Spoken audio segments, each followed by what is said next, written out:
أعوذ بالله من الشيطان الرجيم. بسم الله الرحمن الرحيم. رب اجعل هذا بلدا آمنا وارزق أهله من الثمرات. صدق الله مولانا العظيم.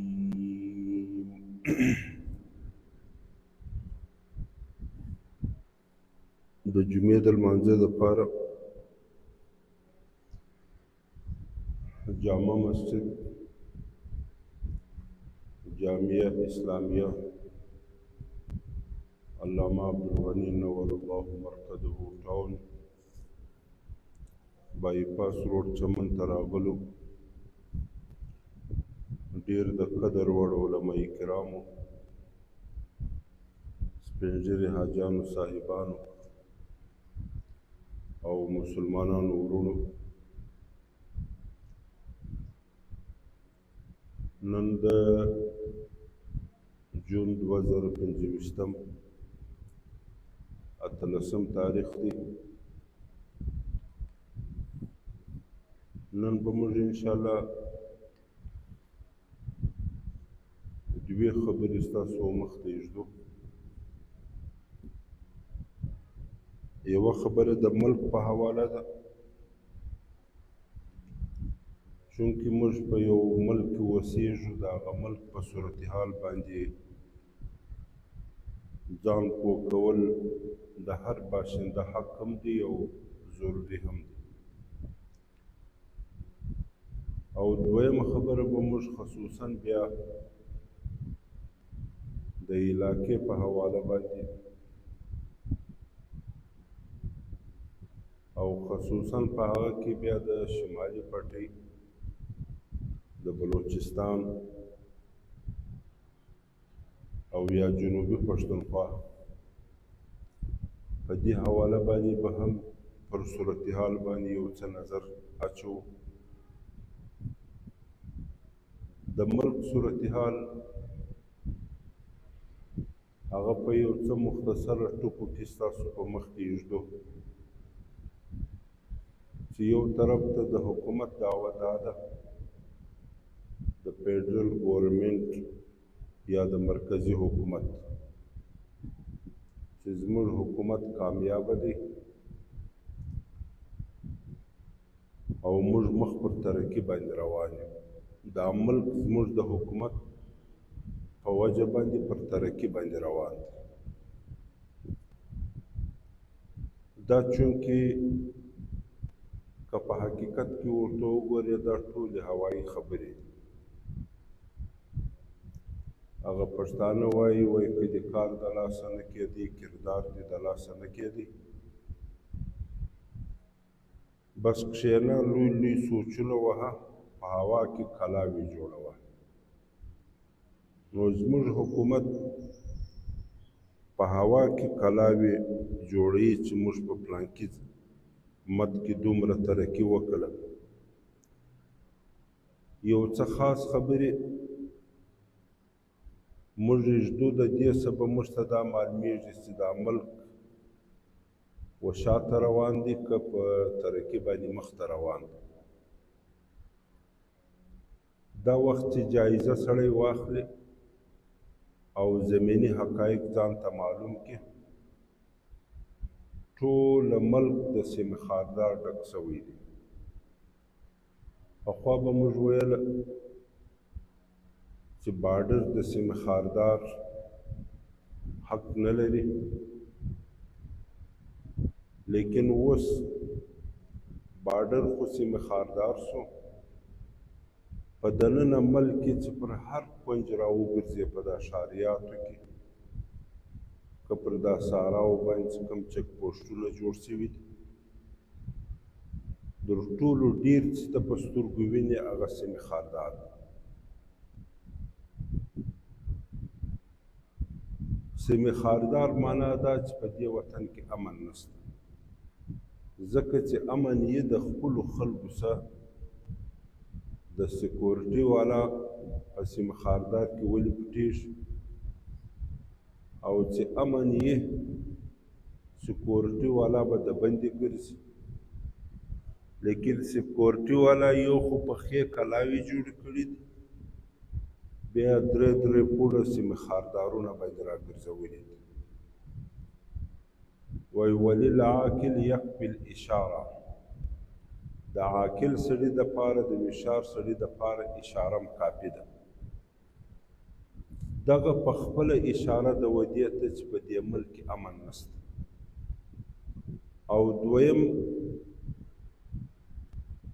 کفن یا سپین ټکور چې مړو ته کفن په ور جوړېږي، د دې جایزه اخیستل سوې ده چې تقریبا د تاریخ په اوږدو کې په تېر کال 2 کاله کې یا په 15 کاله کې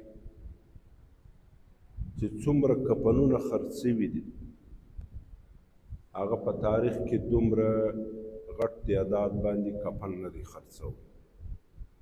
بیا هغه خبره ده چې وللعاقل یکفي الاشاره، د عاقل دپاره اشاره کافي ده چې په کم وطن کې کفنونه ډېر خرڅېږي، دا ترقي ده که تباهي ده،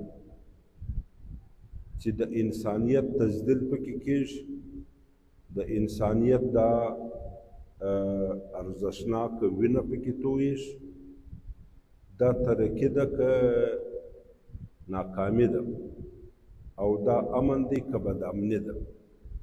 خلک دې په خپله په دا کې فکر وکړي.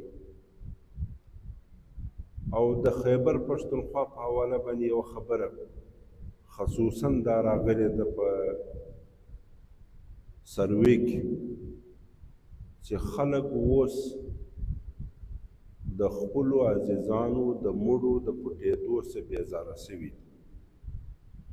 یعنې هلته او یا په د هغه باده په بلوچستان کې د مړو شمېره دونې زیاته سوې ده چې خلک اوس بیزاره سوي دي، چې هر سهار به ته د یو چا په جنازه کې شرکت کوې، هره غرمه به شرکت کوې، هر ماښام به شرکت کوې، ورځ و شپه ټوله په ادره کې تېره سي په قبرستان کې. د دې څه هم هغه خبره ده وللعاقل یکفي الاشاره. د دغه سروې سم دا معلومیږي چې په ملک کې بدامني د امن نشته، ځکه چې امن یې د انسانیت د وینې ارزښت به یې بیا به څوک د چا وینه نشي تویولی، چې بدامني راشي دغه خبرې به وي. او بل دا خو موږ په سترګو وینو. درېیمه څلورمه واقعه ده د بسانو څخه خلک بې ګناه خلک راکښته کړي.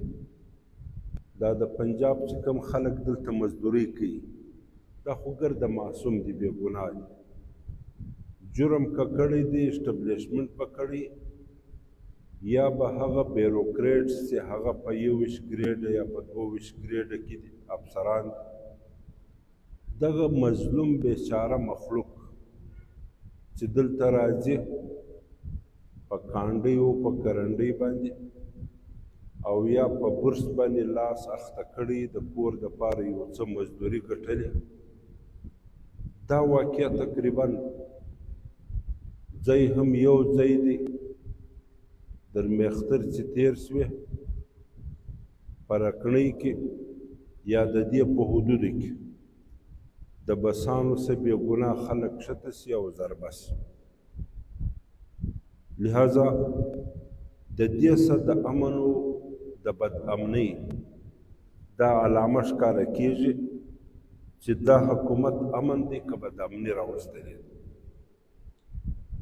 او پر دې سربیره باندې پټرول او ډیزل د دې بمان هره شپه چاودل کېږي. عوام بیده سي، حکومت دا بم پټاو کړي، 11 روپۍ ډیزل ګران، 8 روپۍ پټرول ګران. لہذا دغه صدا معلومیږي چې دا حکومت د عوامو دشمن دی کې دوست حکومت ځکه پټرول او ډیزل دا هغه دهات دی هغه شی دی چې د دې بغیر د اوس وخت زندگی دا ډیره ګرانه چې تیره دي هر شی په پټرولو په ډیزلو باندې چلیږي خو د دې سره یو ډیره تعجبه خبره زه بله کوم هغه دا چې 6 کال د پاکستان چې د غنمو کومه رشه اخیستې ده د غنمو دا 2 کروڑه 85 لکه ټنه غنم پاکستان په رشه کې اخیستی 2 کروڑه 85 لکه یا 90 لکه ټنه او د دې سره برڅې د برې پیداوار چې سوی دي چې ګنه یې کرلی دي او بیا د هغه څه بره جوړه کړې ده د برې پیداوار تقریبا دا 80 لکه ټنه سوی دي و 80 لکه ټنه بره په تاریخ کې در ټولو زیاته بره د پیداوار یې اوس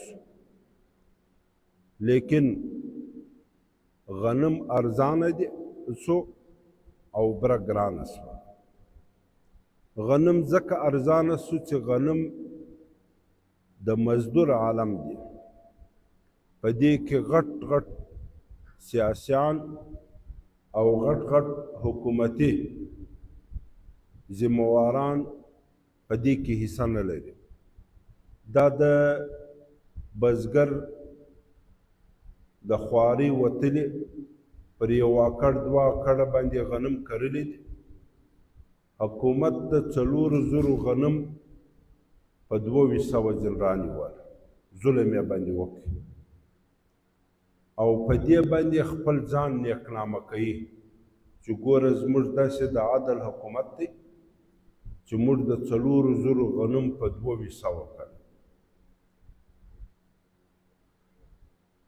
لیکن د دې وڅنګ ته برڅ د هغه تقریبا 45 صدر 50 روپۍ پر په کیلو کې زیاته شوه قیمت حالانکه بره زیاته پیدا شوې اوس دغه بره ولې ګرانه شوله دا د حکومت خپله ده د هغه خلکو ته د چې ودې ته ووټونه ورکوي او د دې منبران دي د شوګر میلان یا د برې کارخانه د دا خلکو ده و دې خلکو ته حکومت فایده ورسوله 45 او 50 روپۍ چې کالداري چې په 1 کیلو کې ګرانه سي ما پرون د حساب ورته وکړ تقریبا 3 اربه روپۍ یعنی 300 اربه روپۍ دا حکومت و د خپلو سیاسیانو ته و د خپلو سرمایه‌دارانو ته فایده ورسول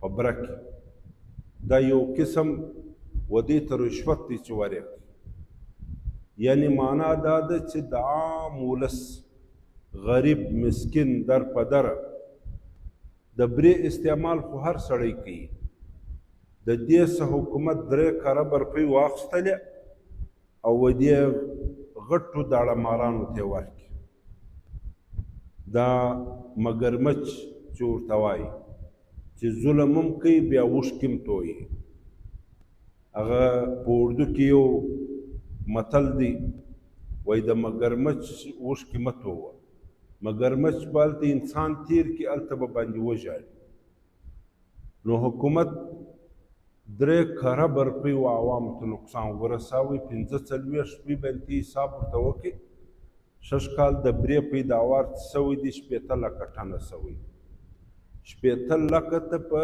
45 یا په 50 کې ضرب ورکړه 3 اربه روپۍ جوړېږي دا حکومت د عوامو د جیبه څه وکړي اوس بره ته هم رانسي زه هم رانسي ما بل هم رانسي 45 روپۍ په هر کیلو کې دا موږ ورکوو حکومت یې جمع کوي و دغه داړه مارانو ته یې ورکوي پاته سو بل طرف ته غنم ارزانه کله اوس دا غنم که د دوی د خلکو وایي د دې لوی سیاسیانو یا د دې دړماران ارزانه کړی وای خو ښه خبره وه، لیکن غنم یې ځکه ارزانه کړه چې دا د عامو خلکو دي، دا کښت چې کوي که په سند کې دي که په پنجاب کې دي، چا یو اکړ چا دوه اکړه چا درې اکړه غنم کرلي، پر دې باندې حکومت را وغورځېدی چې تی دا غنم ګران ورکوئ دا به را ارزانه کوئ. یعنې یو طرف ته د مظلوم پیسې راواخیستلې و مظلوم ته یې ورکړي، بل طرف ته د مظلوم پیسې راواخیستلې و سرمایهداره ته یې ورکړي. په دواړو خواو کې دی خپل کار چلوي. اوس د مظلوم پیسې یعنې د بزګر پیسې چې یې راواخیستلې و عوامو مظلومانو ته یې ورکړلې، د 4,000 غنم یې په 200 ورکړله. دا ظلم په دې دی چې حکومت تا د مسکین پیسې راواخیستې و مسکین ته دې ورکړي، تا به خپلې ورکړي وای. او بل طرف ته چې بیا دا د غنمو په دغه کې بل طرف ته په بره کې دغه مظلوم پیسې راواخیستلې و سرمایهداره ته یې ورکړې، ځکه بره 45-50 روپۍ ګرانه کله، د هر مظلومه څه په کیلو کې 45-50 روپۍ اخلي و سرمایهداره ته یې ورکړي، 3 کربه روپۍ. دا یو المیه ده، دا داسې المیه ده چې رسول الله صلی الله علیه وسلم چې کله دغه څه د جزیره عربه څه فارغه سو هغه یې فتح کړه، د حدیبیې صلح دا په 6 کال باندې د حدیبیې صلح سوې ده. په دغه کې د سیرت علما دا وایي، محدثین دا وایي چې په حقیقت کې جزیره عرب په 6 کال د حدیبیې په صلح باندې فتح شوله، که څه ظاهري شکل یې د فتح مکې و په 8 کال باندې، لیکن چې صلح حدیبیه وشوله تمام رکاوټونه د اسلام په مخ کې ختم شول. نو نبی علیه السلام راولاړ سو د جزیره عربه څخه د بندې و باچانو ته خطونه ولیکل، د اسلام دعوت یې ورکړ، د عربو د جزیرې څخه د بندې په هغه کې و ډیرو باچانو ته ولیکل، لیکن زه د 2 باچانو ذکر کوم.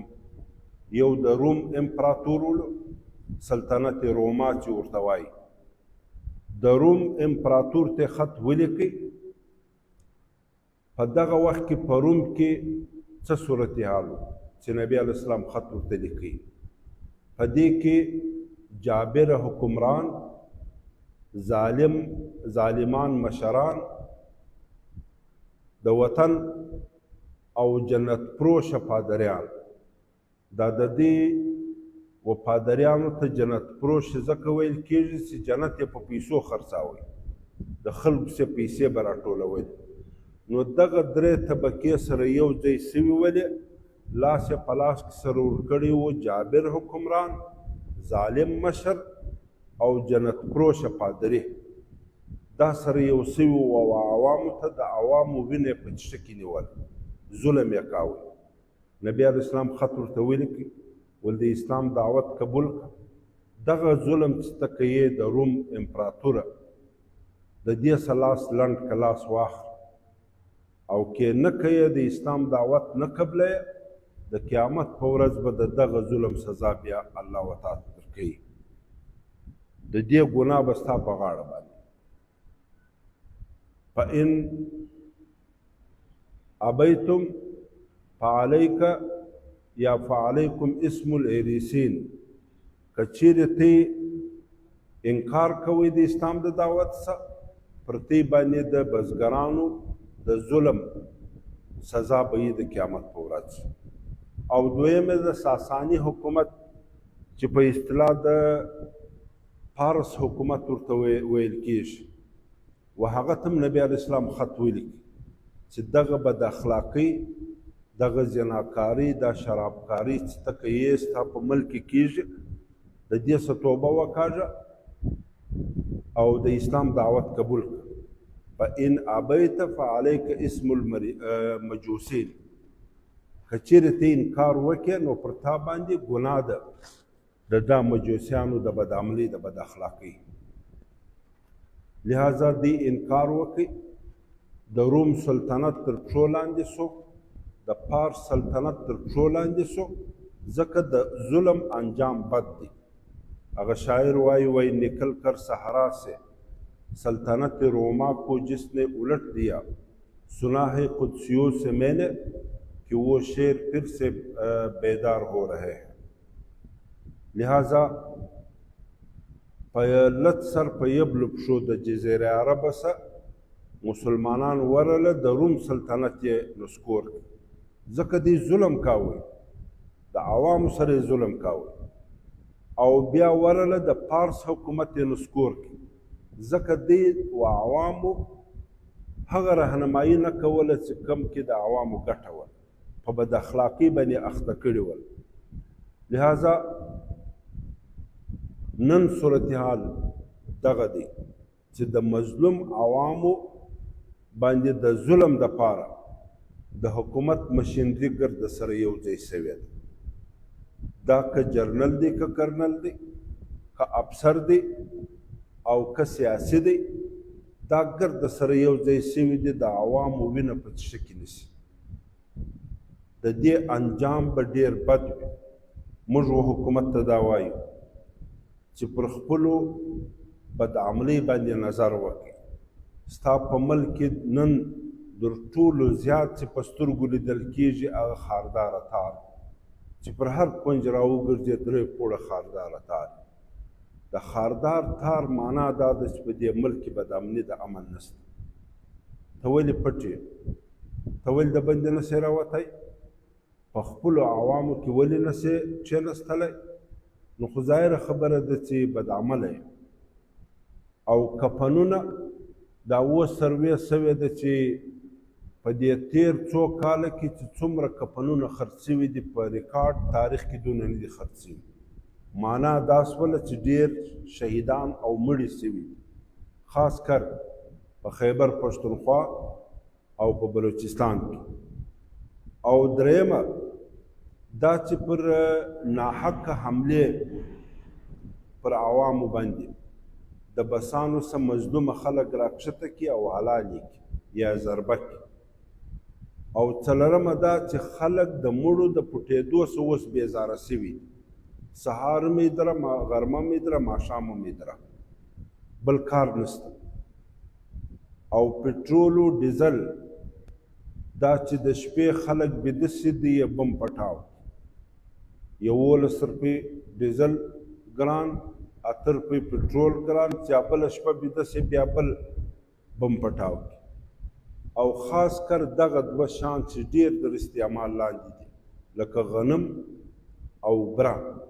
د برې پیداوار ما درته وویله چې ریکارډ سطحې ته رسېدلی دي. 15 لکه ټنه بره ششکال سوې ده لیکن د هغه باوجود 45-50 روپۍ په کیلو کې ګرانه سوې ده. 3 کربه روپۍ حکومت د عوامو د جوبه څه وکښې او دغه داړه مارانو ته په جو کې ورکړې چې تی زموږ ملګري سي زموږ د پارټۍ سي مضبوطه سي. لہذا موږ حکومت ته دا وایو چې بیا هغه د اردو خبره ده وایي د مگرمچ وشکې بیا متوه چې هلته ظلم کوي دلته برته د عوامو د خپلولۍ دعوې کوي. ته د عوامو دشمن یې حکومت دی عوام دشمنه دی او ته چې دا ته د بدامنۍ ذمه داره یې. هره بدعملي هغه تا په خپله کړې ده عوامو هیڅ بدعملي در اوسه پورې نه ده کړې.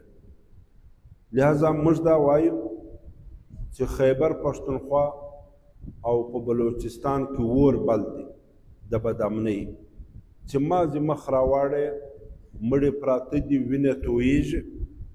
په خیبر پښتونخوا کې هم دغه صورتحال دی. یوه پلا بیا حکومت ځان ورته برابر کړی. د خیبر پښتونخوا صورتحال چې زما په یاد دی 25 کاله کېږي چې دا خلک دا په اورو په باروتو کې ژوند کوي رالغړي د خپلو کورو څخه هجرت وکړي. پښتون دومره غیرتمن قوم دی چې ځان وچړې ته ورکوي لیکن خپل د زنانې مخ وچاته نه ښکاره کوي. لیکن چې کم کیمپونه دا 25 کاله کېږي دې معززه کورنۍ راویستې په کیمپو کې د دې تصویران یې د زنانو واخیستله په ټوله دنیا کې نشر کړل. دغه ژړی و پښتانه قوم ته ورسول. لہذا موږ د یوې خبرې نن ډېر په افسوس سره اظهار کوو او دغه خبره بنیادي خبره ده، هغه دا چې و دغه ظالم دغه جابر حکومت ته چې ټپ ټایم ورکولی سي، یعنې آخري لیکیره ورته کښلی سي، دا حکومت ختمولی سي. په پاکستان کې پارټیانې ډېرې دي، لیکن دوې پارټیانې داسې شته چې هغه سره یو سي حکومت ته ټپ ټایم ورکولی سي. یو پی ټي آی ده په هغه کې او یو جے یو آی ده، پاکستان تحریک انصاف او بل جمعیت علماء اسلام. د دې وجه دا ده چې د دې سره دوه شان شته، د نورو پارټیانو سره نشته. یو ته سپیچ پاور وایي، یو ته سټریټ پاور وایي. سپیچ پاور دا معنا چې خوله ورسره ده چې هر رقم ظلم یې هغه دی ویلی شي، پر موقع یې ویلی شي، داسې یې ویلی شي چې بل څوک یې نشي ویلی. او سټریټ پاور دا دی چې دوی څومره خلک وغواړي د باندې راایستلی شي، په لقاو هم راایستی شي، په کروړاو هم راایستلی شي، په خیبر پښتونخوا، په پنجاب، په سند، په بلوچستان، په کشمیر، په هر ځای کې راایستلی شي. نورې پارټیانې شته، لیکن څومره چې د جمعیت علماء اسلام سره سپیچ پاور او سټریټ پاور شته، یا د پی ټي آی سره سپیچ پاور او سټریټ پاور شته، دا د بل چا سره نشته. که دغه دوه سره ملګري سي و حکومت ته ټپ ټایم ورکولی سي.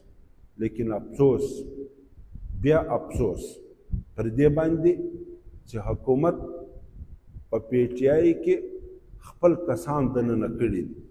په ظاهر د پی ټي آی دی، لیکن په حقیقت کې د پی ټي آی قاتل دی هغه سړی. یو نه دی، پنځه نه دی. دا اوس ته یې وینئ چې په قومي اسمبلی کې هم اکثریت د پی ټي آی دی، لیکن حکومت د پیپلز پارټي و د نون لیگ. وجه دا ده چې د پی ټي آی خلک خرڅ شوي دي. نو چې کله د پی ټي آی او د جے یو آی مذاکرات وسي، هغه خلک چې حکومت پاللی دي دا میدان ته د پی ټي آی راووځي. دغه مذاکرات یې ورناکامه کړي، داسې داسې حرکتونه وکړي چې هغه د دشمنۍ دي. په دې کې تر ټولو غلیظ کردار چې کړی دی د پی ټي آی او د جے یو آی د جمعیت علماء اسلام د نږدې راتګ په وخت کې چې برته سره لرې کړي دي. دا یو سړی دی د بریتور په نامه مشهوره دی، نوم یې دی علي امین ګنډاپور. دا وخت د خیبر پښتونخوا نامنهاد وزیر اعلی دی. دغه بریتور ګنډاپور دا راولاړ شي یو داسې بم پټاو کړي چې په هغه باندې جے یو آی او پی ټي آی برته سره لرې کړي. اوس د ده یوازې کردار دا نه دی چې دی جے یو آی او پی ټي آی سره لرې کوي، یعنی پاکستان تحریک انصاف و جمعیت علماء اسلام، بلکې په دننه پی ټي آی کې ته د تاریخ وګورې چې پی ټي آی پر خپل سر و یو کامیابۍ ته رسېږي، د یو بم کې پټاو کې هغه کامیابي په ناکامي ور بدله کړي. اوس عمران خان په جیل کې دی، هغه دومره وس نه لري چې د دغسې داړه مخنیوی وکړي. په هفتو هفتو څوک ملاقات ته نشي ورتللی. کستۍ په یاد پی ټي آی اعلان وکړي چې موږ به سر په لاس کې اخو، کفنونه به اغوندو، زه به په اسلام آباد کې به د دې حکومت د دې اوسني ظالم حکومت خلاف احتجاج کوو او درا ساته به نه راځو چې دا حکومت موږ نه دی ختم کړی. دغه ایجنسیانو و دغه بریتور ته د علي امین ګنډاپور و دې ته دغه ورکړئ، اشاره ورکړله چې خپله پارټۍ دې د ناکامه که دا تحریک. دی د دې تحریک سره ملګري سو، خلک یې راوسته په اسلام آباد کې په یو ځای کې خلک ودروله چې دواړه طرفه بلډینګونه دي. منصوبه یې دا جوړه کړه چې ماخستن به بلپان باندې مړه کو، په تیاره کې به د بلډینګانو د سره حکومت پر دې ضربې وکړي. بیا تی هغه منظر ولیدي چې په اوږدو د نیمې ګانټې کې یا د 40 منټه کې حکومت هغه برای راست ضربې پر دوی وکړې چې څومره د دوی وس و هغومره خلک یې په شهادت ورسوله د دا برېتور د لاس ګرد کردار د دو او پاته سو هغونې موټران یې ور وسوځله خلک یې وشاته وتمبوله ځکه د یو سړي په لاس کې هېڅ شی نشته دا بله سره دا سنایپر چې ورته وایي دغه ماهره نشانه بازان ورسره یي او د حکومت مشینري ورسره یي نو هغه به بیا څنګه مقابله وکړي دا خلک یې په دا شپه تیاره کې وشاته دقه ورکړه د برېتور پوښتنه چې وسوله برېتور ورک شو پر عین موقع باندې ورک شو و نو موږ خو به ده پسې کتله چې دی به یو ځای په شهادت رسېدلی پروت وي ځکه خو ده لیډ کاوی د دې کاروان مشرتوب یې کاوه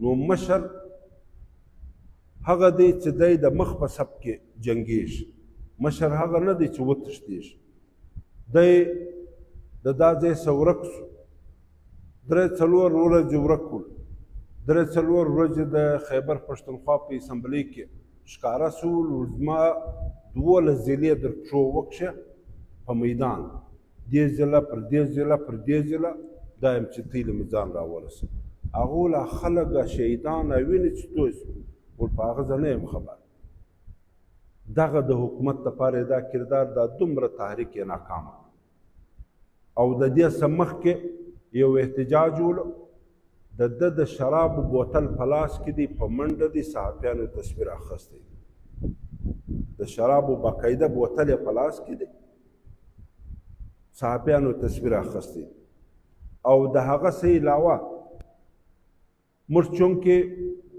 د جمعیت علما اسلام د کور خلک یو په دې باندې حال لرو ډېر وخت مجلس پر دې سوی دی چې د جمعیت علما اسلام او د پی ټی آی نږدېوالی د وخت ضرورت دی په دې چې دا ظالم حکومت د مابین جویس په دې کې چې کله دا مجلس په جمعیت علما اسلام کې کېږي یوه ورځ مخکې یا په دغه ورځ باندې مخصوص خلک دی په پی ټی آی کې دغسې لږ بې شرمه خبرې وکړي چې دا د جمعیت ملګري ګرده ناراضه کړي بیا یو دا رایه نه ورکوي چې موږ د اتحاد ورسره وکړو لهذا برېتور اوس نوی بم چې پټاو کړی دی په لاهور کې ناست دی وایي زه و مولانا فضل الرحمن صاحب ته چیلنج ورکوم دی د زما سره پر ډیایي خان باندې مقابله وکړي په ووټو باندې اوس دا مجلس په دې مانده دی چې ډیایي خان سیټ د چا دی که د چا دی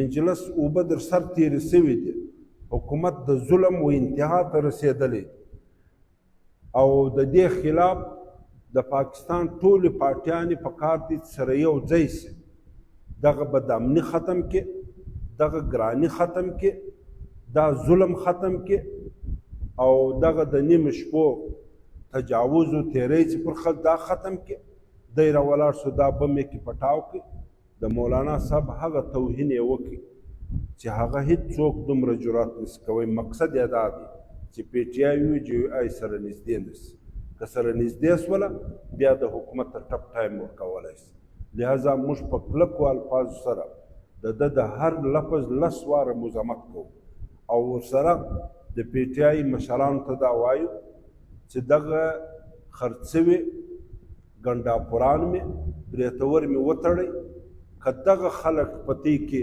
ایله وله پی ټی آی به پی ټی آی ختم شي د حکومت ظلم به نور لا زیات شي او د دې ظلم خلاف بیا څوک نشي راپورته کېدلی دا وخت ما مخکې درته وویله چې په 2 طاقته حکومت ته وشاته تمبولی شي په سپیچ پاور باندې د بیان چې ته خبره باندې وکړې ظلم و خلکو ته ښکاره کړي او په سټریټ پاور باندې یعنی چې عوام و میدان ته راوباسي دغه کار نه پیپلز پارټي کولی شي اوس نه مسلم لیگ نون کولی شي نه بله پارټي کولی شي په دونه غټه پیمانه باندې دا پی ټی آی جی آی کولی شي لیکن د هغه دپاره دغه سازش دی پر دې باندې موږ ته افسوس دی صد افسوس دی چې پی ټی آی دومره کمزورې ولیده مولانا صاحب اکثره دا خبره کوي وایي د پی ټی آی سره زموږ یوه خبره یي چې دا به څنګه کوو 4 پارټیانې ماله راسي د دې د طرف یوه پارټۍ وایي اختیار زموږ سره دی، بله وایي زموږ سره دی، بله وایي زموږ سره دی، بله وایي زموږ سره دی. مولانا صاحب وایي زه ورته ووایم چې تی خو د یوې پارټۍ نمایندګي کوئ، دا څلور طرفه پر څلورو لارو ته ولې راځي؟ نو هغه وجه دا ده چې په دې کې یو پارټۍ نامعلومه چې کوم اصلي خلک اصلي و کم اصل یې سړي ته نور معلومېږي، دا د پی ټي آی نمایندګي کوي، دا نور چې دی دا د حکومتي مشندي نمایندګان هغه یې خرابوي، دا درې دا یو یې سموي. نو چې درې خرابوي یو یې سموي نو دا به څنګه سمه شي دا خبره؟ لہذا پر دې بنیاد باندې موږ نن په ډېر افسوس سره دا خبره کوو چې کله د حکومت خلاف یو منظمه تحریک د شروع کېدو په حال کې حکومت و برېتور ګنډاپور ته د نشې په حالت کې دی، اکثره د نشې په حالت کې، یعنی په دې نه پوهېږي دا زه څه کوم. د سلیم اکبر بګټي یو خبره ماله په یاد راغله، د نواب بګټي زوی و، یو وخت دلته زموږ علاقې ته راغلی و، پناه اخیستې وله، نو د دې به شاید دلته یو څه مشکل و قومي. سلیم اکبر بګټي کستی په یاد دی، ږیره یې سپینه وه، د بګټي مشر زوی و. نو ده دلته چاته چا پناه اخیستې وله هغو ته یې مجلس کړی و. ولزه یې وخت په خپله کمره کې وم، ستې د مخه ادب کور والا راسره وه، مجلس مې ورسره کاوه. دی وایي زه په نشه کې وم په دا وخت کې، شراب مې څښلي وو، وایي توپنچه مې راواخیسته، دا د توپنچې دا د جابې خوا دا موټ سړی باندې نیسي، وایي په دا مې دا خپله ښځه دی کرار کرار په دا تندي وهله لکه سړی چا سره ګپه کوي، دی داسې مې په ووهله. ابه زه په نشه کې ډوب شوم، ولاړم، سهار پر 10 بجې چې راپورته سولم، کور والا مې پر دا دغه باندې ستې د مخه ادب پر دا فرش باندې پوړ مخې پرته ده، در تندي یې وینه تللې ده په دغه حال کې مړه ده. وایي زه نه یم په پوه سوی، وایي زما چې نشه ختمه سوه زه په پوه سوم چې دا خو ما په حقیقت کې په زوره ویلې ده. نو د نشې حالت دغه رقم دی. دغه زموږ یو دغه ولو په ډېر وخت مخکې د یو شرابي څه چا پوښتنه کړې وه، ته چې دا شراب وڅښې په تا څه چم کوي؟ ده ویلو ول ما ته زه چې شراب وڅښم چې ګلۍ ته راووځم، دا خلک ما ته دی معلومېږي لکه هغه سرکي میږیان نه دي کشنې کشنې، ول زه چې روان یم یو ګام هلته ایږدم یو هلته وم، دی نه چې څوک در پښو لاندې کړي. وایي چې پر خلکو باندې مې رحم راځي چې در پښو یې لاندې نه، لیکن چې د شرابو نشه مې ختمه سي د دغه خلکو څه زه برته بیریږم، هغه در ما غټ خلک. نو د شرابو په حالت کې چې دی پل نشه سي، دغه موږ چې پیرانان ورته وایي یا ایجنسیان یې ورته وایي، دا یو ستن وده ته ور ولګوي، وایي ورسه دا کار وکړه. په هغه کې د ایجنسیانو ګټې د پی ټي آی یا د پاکستان تحریک انصاف کې تاوان، نو دی پر سټیج راولي هغه کار په وکړي، بیا چې دی نشه ختم شي، وایي دا ما څه وکړه. دا اوس کله کله به ما د یو چا دی خبرې واورېدې چې د پښتانه وایي دی پرته پرته ګایېږي، د پرته پرته خبرې مې واورېدې، زه به حیران شوم چې دا سړی خو په پلانکي وخت کې ما لیدلی و سم ګایېدی، دا ولې دا رقم ګایېږي. بیا وروسته زه په دې پوه شولم چې دا اوس یو قسم ګولۍ راوتلې دي، یوه دانه د 1400 اوس وایي په 1800 ده، وایي دا ګولۍ چې تېره کله بیا چې وویل هغه یې وویله، چې وایي کله هغه یې وکړل، په هېڅ هم نه پوهېږي چې کله د دې ګولۍ اثر ختم شي بیا دی په پوه شي چې ما څه کړي دي، بدکار یې کمه دی ښه یې کمه ده. نو لہذا دا په دغسې حالت کې راووځي، بیا چې پر خولو ورځي هغه وایي چې پیښوي هغه تاوان پیښوي. لہذا موږ د برېتور الیامین ګنډاپور د هر لفظ په 10 واره باندې غندنه کوو، او د دغسې خلکو دغسې خلک موږ د دې ظالم حکومت مضبوطه پیاوړي ملګري بولو.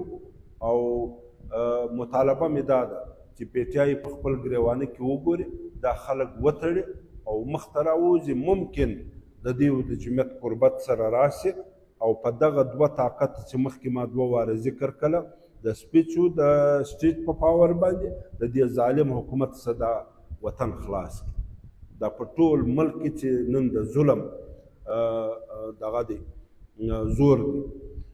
او یوه خبره زه دا لا ډېره په افسوس باندې کوم چې دا کومه مخکې خبره وه دا موږ د ملک پر سطحه یو درد و هغه مې په مخ کې پیش کړي او دا خبرې سیاسي نه دی بعضې خلک نور خلک خطاباسي وایي دا سیاسي خبرې دي سیاسي نه دی دا د زړه درد دی موږ د دې ملک باشندګان یو چې څه په سترګو وینو هغه به خپلو خلکو ته ورسوو خبروو به دا نه معنا چې موږ سیاست پر خلکو باندې کوو لهذا دا اوله خبره د زړه د درد و دا دویمه خبره دا پیښه دا سوې ده چې دلته زموږ په وطن کې د تیرو 22 میاشتو راهیسې ته خبر یاست چې حکومت پر موږ د رس دروازه وتړل د بارډر دروازه یې وتړل په ظلم په وحشت په بربریت په درزونو زموږ لکه د ګل غوندې ځوانان په هغه کې په شهادت ورسېدله دا پاکه وینه ما په دغه سترګو لیدلې ده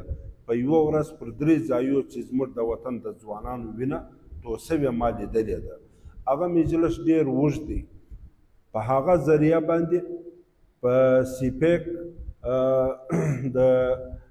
سیپیک نه د اپیکس په کمیټې کې ظالمانه فیصله وکړه جابرانه فیصله یې وکړه قانوني دی حق نه درلودی د انوار الحق کاکړ په سربراهي کې فوج دا فیصله وکړه پر موږ دا د رس دروازه بنده کړه یو پر موږ د قرابتو د رشته دارۍ دروازه بنده کړه د هغه دپاره 22 میاشتې کېږي چې موږ د لاسه څه سوي دي در هغه بالا موږ کوشش کړی دی لیکن هغه دروازه بنده سوله د هغه په پاداش کې زموږ د وطن په 100 کې 80 کسان لاس تر زنه کښېنستله روزګار یې ختم سو د کور نغری سوړ سو په نغري کې شی نه پخېږي او دومره پریشانه دي چې زموږ د وطن خلک د اختر په ورځ هم نسي خندلی د اختر په ورځ مبارکي یو بل ته زړه نه غواړي سره ورکړي ځکه چې ستا په کور کې د پخېدو شی ودرېدی د خوړلو شی ودرېدی نو آخر ته خو انسان یې خوراک غواړي مار خو نه یې چې خارې وخورې په خارو ګزاره وکړي دا ظلم دا روان دی چې در کومه ځایه پورې به روان پر دې ظلم سربیره هغه دی په پښتو کې وایي یو دې مړی وسه یو څه دې لا نور تاوان د کوره ووسه دا نو هغه دشمن تا ته وایي چې ستا در سر در قاتل لا غټ دشمن یې ستا په مړی زړه نه سړېږي وایي چې دې لا نور تاوان هم د کوره ووسه حکومت په موږ کې دا مړی وکړي دا جنازه په موږ کې تیاره سو د بارډر دروازه بنده زموږ نغړی سوړ جیب مې خالي د غیرت څه دا زموږ خلک دا در اوسه پورې لکه د فراه کاڼي ولاړ دي دا که د بل وطن خلک وایي چغې و نارې به دنیا اورېدلې وای چې د خدای پار دی د لوږې مړه سو څه وکړو لیکن زموږ دغه چونکې د پښتانه کور دی ژوند یې ګرده په غیرت را تېر کړی دی که په جیب کې ورپې نه لري هم دی و چاته خوله نه کږوي لهذا حکومت د موږ سره هغه د مړي معامله وکړه اوس یې وایي یو څه دي نور تاوان هم د کوره وځو اوس هغه مرحله شروع سو هغه مرحله څنګه ده چې موږ ته غرونه الله را کړي دي رغونه و میرې و دشتونه را کړي دي او په دې کې الله و موږ ته خزانې را کړي دي دا د پښتانه وطن ته زه پر دې باندې یو بشپړه بیان کول غواړم اوس چونکې وخت پرسولو چې د پښتانه وطن کم وسایل دي حکومت کمې قبضې باندې کړي دا به زه پر بیان انشاءالله پر دې باندې کوم که مې وس وسو پر روانه جمعه کې کوم که زه مسافر نه ورم نو دغه موږ ته الله هغه پښتانه وایي بزې لرم کلمې پکښې لرم دا یو متل دی که نه بزې لرم کلمې پکښې لرم یعنی چې یو شی پری نو دی دا وایي نو موږ وطن لرو خزانې پکښې لرو دا زموږ په وطن کې قسم خزانې در مځکه لاندې پټې دي د دغسې وخت لپاره لکه نن چې موږ ورسره مخامخ یو چې حکومت مې ظالم سو جابر سو د رس دروازه یې را باندې وتړله د الله حکم دی چې دا خزانې را وکاږي خرچه کړي ځان په وپالي لیکن حکومت را ولاړ سو پر دې خزانو باندې د قبضې سوچ وکړي په دې کې که هر سړی بیده پاته سو غږ یې نه کوي پورته خوا یې نه که بده د ټول وطن مجرم به بلل کېږي لکه د بارډر پر دروازه که چا درغلي کړې ده دا اوس دی اوري چې کرار خبرې ښکاره کېږي دا به ګرده رسوا کېږي د د دې قوم په مخ کې به شرمنده درېږي او لعنت په دا قوم باندې وایي. په دغه اوس مسله کې دې ته ماینز اینډ منرل بل ورته وایي. دا څنګه کیسه ده؟ دا کیسه ده چې حکومت را ولاړ شو، یو پالیسي یې جوړه کړه، وایي دغه مځکې چې دي دا در دې لاندې څه خزانې دي، دې کشف کړي دي دا خزانې، وایي دا به موږ الاټوو. الاټمنټ څه معنا؟ و د بل چا په نامه به یې کوو. هغه مالک چې دی هغه به قرار چیني غږ به نه کوي، ملیشه به ولاړي، پوج به ولاړي، نو دی خو د ملیشې او د پوج سره نشي جنګېدلی. دا به موږ د پنجاب او د سند او یا نورو سرمایهدارانو ته به په نامه ولاړو. هغه به راځي دا زموږ د وطن معدنیاتو ذخیرې به کاږي، په خپل درد به ووایي. دغه نو هغه چې ولمړی دي هم وسوي، څه تاوان دی لا نور د کوره ووځي. هغلته یې بارډر را باندې بند کړي، 80% کې خلک یې را بېروزګاره کړه. اوس بیا پر ماینز اینډ منرل بل باندې دا دغه شروع دي، دا غوبل شروع دي. په دغه حواله باندې یوه خبره زه دا کوم چې حکومت یو قدم دا واخیستی چې دا حق یې د صوبې څخه مرکز ته ورکړي. حالانکې مرکز لکه اوس یو سړی ورسي، دی دا خپل د مځکې ماینز او منرل د دې منظوري کوي چې زه پر دې مشیندې دروم، دغه راباسم، دا خزانې راباسم. نو دی پخوا به کوټې له تلې منظوري به یې اخیستله، اوس به اسلام آباد ته ځي. ته یې دا ووایاست په دا ناستو خلکو کې یو سړی 2 سړیان کې ناحسابه چې هغه په اسلام آباد کې لار وړلی سي، دا نور ګرد ړانده دي په اسلام آباد. یو ولې د زموږ څه د صوبې څه واخیستې مرکز ته دې ورکړي؟ دویم په دا بل کې لیکلي دي چې دا درخواست هغه سړی ورکولی سي چې 10 کروړه روپۍ اکاونټ کې لري. اوس په دې ناستو خلکو کې یو 2 کسان ناحسابه د 10 کروړ روپو والا سړی دی ولاړ شي، زه 10 کروړه په بینک کې لرم. 10 لکه خلک نه لري، 15 لکه نه لري. د چې ته درخواست په اسلام آباد کې لار پیدا هم کې درخواست ورکې چې دغه مځکه و ما ته راکړه، دی وایي ستا بینک اکاونټ راکړه. ستا په بینک اکاونټ کې بیلنس څو دی، ته څو پیسې لرې؟ که ته ورته زه خو غریب سړی یم 15 لکه لا نه لرم، وایي ځه په مخه دې شه. دا هغه سړی کولی شي چې 10 کروړه روپۍ ولري. نو لهذا هغه یو مولوي صاحب وایي بیان کاوی د پولسرات ذکر یې کاوی چې در پنر تیره ده او در بیشته نرۍ ده. بهرحال یو چرسي ناست ملا صاحب دی لنډ راته ووایه چې ګرسه لار سته نه ده، نو اوس لار ده چې در پنر تیره ده او در بیشته نرۍ ده. نو موږ حکومت ته وایو چې دی سم دم راته ووایه چې ولکه یې څه کوئ کې، نو به موږ سره ولپړو. که په موږ کې غیرت و دفاع بیا وکړو، قانون وادي ویسه په بدماشي د بارډر دروازه دې بنده کړه، دا دې هم دغه کړه. لیکن پر دې سربیره باندې زه آخري خبره کوم او ډېره په ویر باندې کوم، ډېر په درد باندې کوم. حکومت را ولاړ شو د دې ورځې څخه چې سبا به دا خلک راته متحد سي، دا خلک به زموږ په خلاف ودرېږي. حکومت را ولاړ شو، 2 کارونه یې تر اوسه پورې کړي دي. یعنې حکومت 10 کاله بعد سوچ کوي. ما او تا د نن سوچ لا نه لرو، د سبا سوچ کوو ګرسه مشر و. ما ته یو قومي مشر وویله چې هغه د یو قوم مشر دی. ما ورته ویل څه حال دی دی؟ ول حال دا دی چې حکومت کله یوه خزدکه راته پورته کړي، کله بله خزدکه. ما ورته ویل څنګه خزدکه؟ ویل خزدکه دې لیدلې ده چې د شا په پښو باندې خریړې جوړ کړي او شاته یې ګیلوي، دا خو موږ ګردو لیدلې ده. ول حکومت سره چې زه په کم مجلس کې پساو سم ورته ووایم چې دا زما د قوم حق دی، دا زه نه در کوم. وایي چې سهار را کښېنم په یوه ګلۍ کې یو تربور راته پورته کړی، په بله ګلۍ کې بل تربور راته پورته کړی، په بله ګلۍ کې بل تربور راته پورته کړی، په خپل کور کې مشکلات راته جوړ کړي. نو ده ویل زه و دې ته خزدکې وایم چې دا هغه خزدکه چې دا خریړۍ جوړوي، دغه تربور چې د حکومت په اشاره راپورته کېږي او زما خاني او ملکي را ختم کوي، زما مشرتوب په لغته وایي د حکومت د ګټې په خاطر باندې، و دې ته زه خزدکه وایم. خزدکه کم کار کوي؟ خزدکه مرداري سره ټولوي، په پښو یې ګیلوي او کور ته یې وړي. د دغه تربور کردار ډول داسې دی لکه د دا خزدکې ده. نو یو حکومت زموږ و قومي مشرانو ته او زموږ و هر نامه په هر نامه چې مشر دی و دې ته خزدکي پیدا کړي دي. په دې خاطر باندې وایي که سبا چیرې موږ دغه معدني ذخیرې ایستلې دا قوم راته درېدی نو دغه خزدکي به اول د خپل مشران فلج کړي. نو چې مشر دې فلج سلو بیا به قوم پر چا راټولېږي. تی راته ووایاست.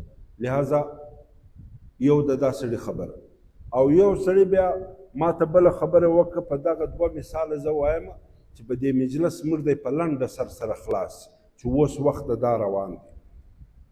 هغه ویله چې د ریګسه یو سړی راغلی و بازار، نو په هغو شپو کې به پر وټل کښېناستی، چای به کولې، دا د بازار منظره وه.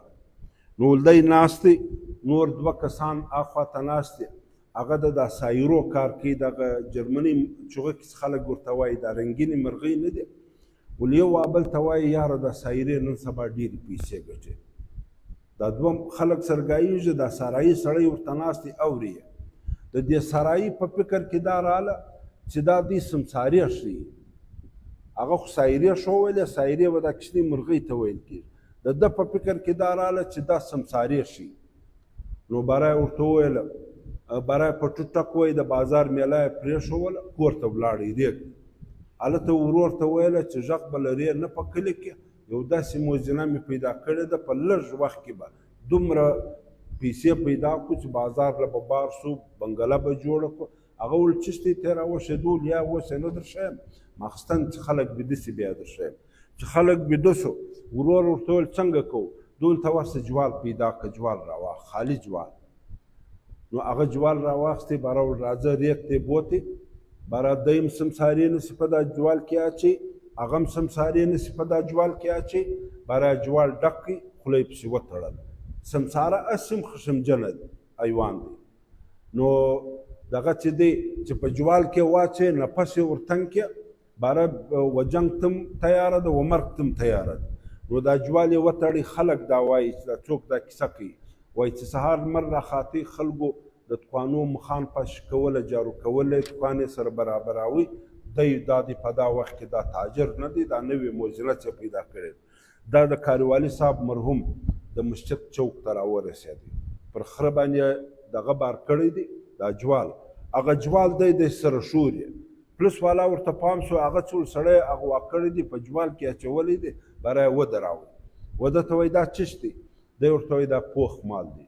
پوخ مال معنا دا چې په بازار کې درګردو ښه پیسې ګټي. باره هغه ویل څنګه پوخ مال دی؟ ته یې راښکاره کړه. نو ده چې خوله ورته خلاصه کړه، هغه سمسارې ګرده شپه په جوال کې په نفستنګي تېره کړې ده، دغسې سره راسږېږي چې هسې دا سړک دا جوال خالي سو، پر دا تاج روډ وایي د سمسارې ګردې را روان دي، دغسې را روان دي چې نه خپل ګوري، نه پردی ګوري، نه انسان ګوري، نه حیوان، چې هر څه په مخه ورځي دا کې مشت. باره وایي دوکاندارانو چې ورته پام سو، نو دوکانونه یې پرېښوله، په منډه د اسپتالو د سکول په مخ را روان سوه. چې څوک به په مخ ورتلي، هغو به ورته ویل څه کیسه ده؟ ول پر بازار د الله عذاب رالی، یو دی سمسارې رالی چې ما په ژوند نه دي لیدلي. په هغه نور د شا په کیسه کو نه دی نه دی خبر چې دا یو تاجر دی او نوې موزینه پیدا کړې. لهذا دغه نفستنګي سمسارې چې ایله کې دې دا ښار په مخه واخیستی، در هر څه تېرې ولې. زه دا یوه خبره کوم چې نن حکومت هغه په جوال کې تړلې سمسارې چې ودې ته پیسې ورکولې، دې یې پالله، دې یې خپل جاسوسان ګرځولي وله، هغه سمسارې نن رایله کې. دا نه د مشر په مشرتوب کې دی، نه د کشر په کشرتوب کې دی، دا د جوال نفستنګۍ د ایجنسۍ د کلو دغه تنګې په مخ کې ده. بعضې خلک په غرو کې ناست وله، بازارو ته نه سوه راتللی، بعضې روپوشه وله. دا حکومت د منصوبې تحت دی په دا جوال کې اچولي. اوس د چمن د ژړې بند څه ونیسئ، بیا در سید حمید کراس پورې ځې وتی ته پر ګوتو در حسابلی سم چې در نیمه درزن بالا چینونه لوېدلي دي. در نیمه درزن بالا زما او ستا د وطن خلک، او دا ټول هغه خلک دي چې د جوال د سمسارو پر ځای باندې ول. دا حکومت را شوه کړه، دا یې ولې را شوه کړه؟ دغه خلک پلکاو خلک دي، د حکومت جاسوس مخلوق. دا پلکاو دي خو موږ یې نه پېژنو. و زه ورته ته وایم چې پیرانان څو دي، ته یې پېژنې؟ هېچا ته نه دي ورمعلوم، خو دي پیرانان دا هم په پټه د حکومت جاسوسان دي، موږ یې نه پېژنو، لیکن دې په لکاو د پنډه څه معلومېږي. د دې دپاره په عربو پنډ پخوا د حکومت ته راتلی و، دې ته به یې پټې ورکولې، دې ته سکرېټ پنډ وایي، پټ پنډ، خفیه پنډ.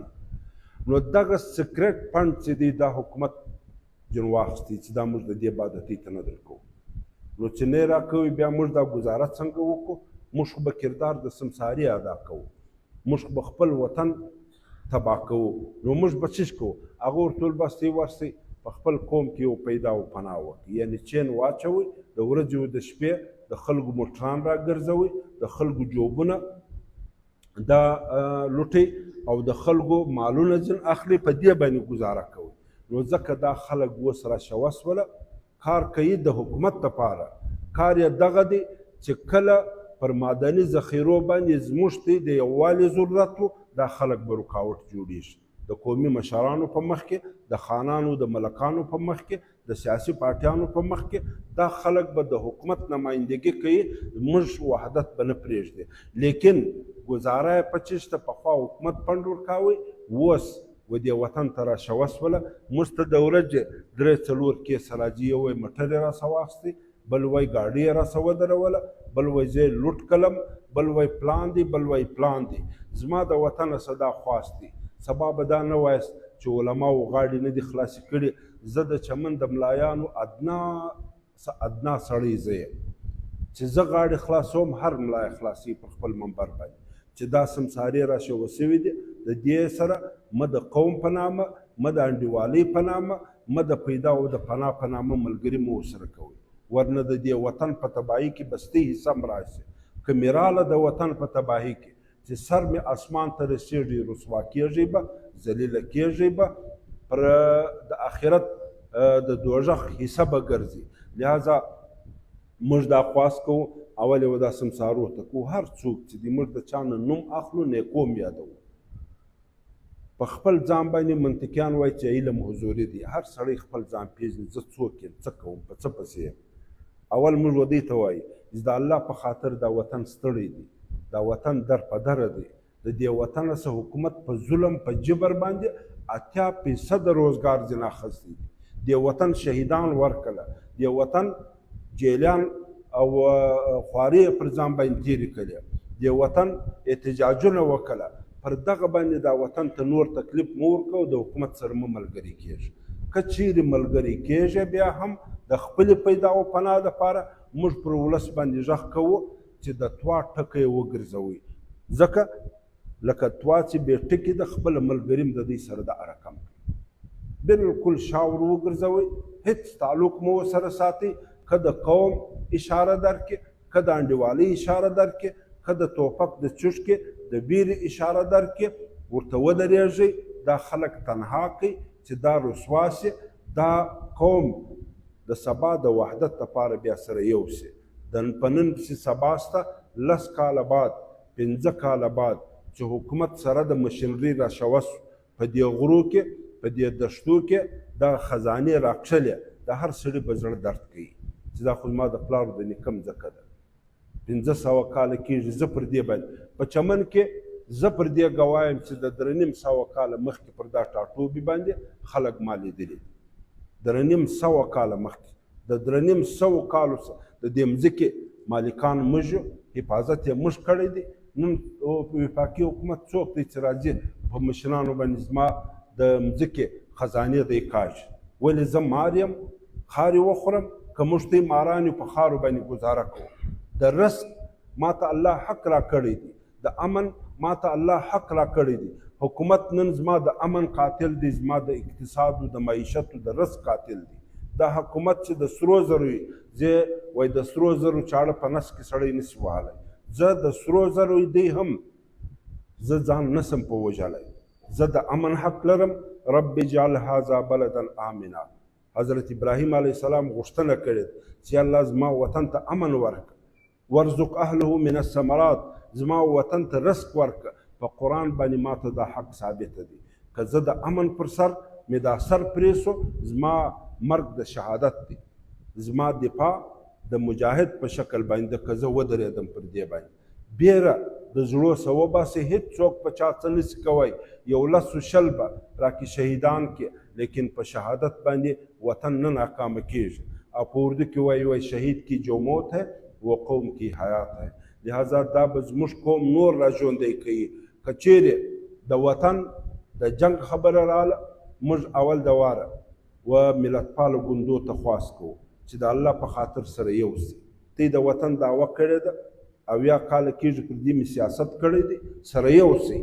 نن پر دې وطن باندې بد راله، نن پر دې وطن باندې یو ناورین رالی، یو عذاب رالی. که نن هم تی نسوه سره یو د وطن دفاع مې په ګډه نه وکړه، دا د ملت پالۍ په دعوه کې شک پیدا کېږي.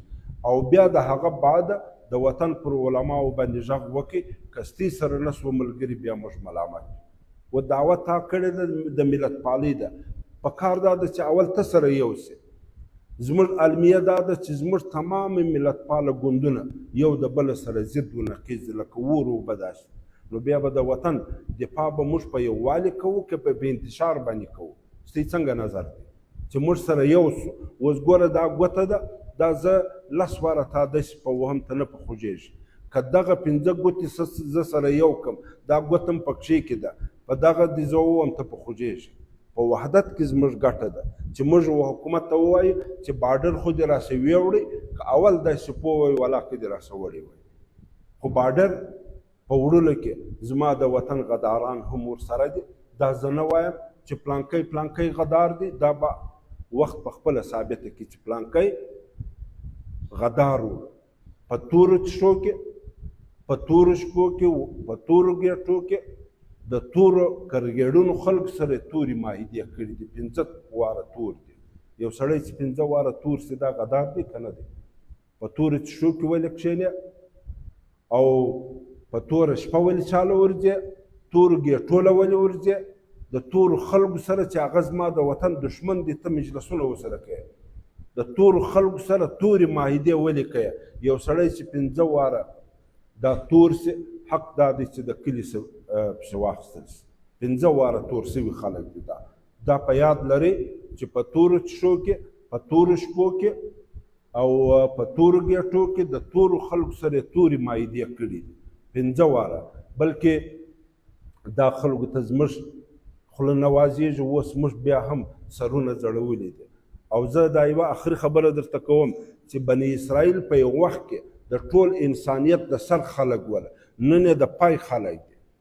غیر المغضوب علیهم ولا الضالین. دا د الله غضب چې موږ وایو یا الله هغه مخلوق مې مه پیدا کوې، مه جوړوې چې ستا غضب یې پر ما باندې. د دې څه مراد بني اسرائیل. بني اسرائیل په اول سر کې لوړ خلک وله، په دې کې د وخت نبیان پیدا شوي دي، لیکن اوس د الله د غضب لاندې دي. ولې؟ قرآن یې علت ښکاره کړی دی. قرآن کریم وایي چې کانوا لا یتناهون عن منکر فعلوه. په دې کې دا ناجوړي پیدا شوه چې چا به بد کار کاوه یا بل نس ورته ویلی، خوله یې بنده وه، خوله یې ګنډلې وه. دغه عادت نن په موږ کې پیدا شوی دی چې هر سړی که د قوم سودا کوي، که د وطن سودا کوي، که درغلي کوي، او بل څه نسي ورته وایي. که دغه ناجوړي دا مور په موږ کې لنګه سوله، دا وطن به ټول تباه کېږي. موږ درننه پښتانه یو، مسلمانان یو، غیرتمن یو. زموږ د پلارو د نیکه د ور نیکه یو تاریخ پروت دی، د انګریز په مخ کې پروت دی، د انګریزانو په مخ کې موږ په ششمایانو تیر سوي. دا وطن میم خواړی او وطن میم خواړی. نن موږ ولې غلي سولو؟ وجه دا ده چې په موږ کې تور خلک پیدا سو، موږ و تور ته په تور نسو ویلی. زموږ په زړه باندې ویره ننوتله. یو 10 شهیدان به ورکړو، 50 به ورکړو. او که چیرې داسې موقع وله د رښتونې جنګ وله، یو خو درغلي، دولمبري، په هغه کې به د پای خلک موږ. که د رښتیا جنګ و، پر دغه سړي باندې غږ وکړي، د مخ په صف کې به انشاءالله ولاړ. انشاءالله العزیز موږ هغه ملایان نه یو چې د وطن او د وطن د خلکو فکر نه دی را سره. موږ پر وطن باندې سر ورکولو ته تیار یو، د وطن پر حقوقو باندې. لیکن شرط دا دی چې منافقت به نه وي، دولمبري به نه وي، مفادات به نه وي، درغلي به نه وي، د دغه تور خلکو سره تعلق به نه وي. په پښتانه هر شی پر ډاګه، په سپینه، په رښتیا باندې کوي د ځانه به پښتانه جوړو د خپل وطن د دفاع دپاره به یو کېږو چې څوک تیار دی هغه د لاس پورته کړي پر دا بنیاد ماشاءالله او دغه لاس پورته انشاءالله د دې وطن د کامیابۍ ذریعه به وي واخر دعوانا الحمدلله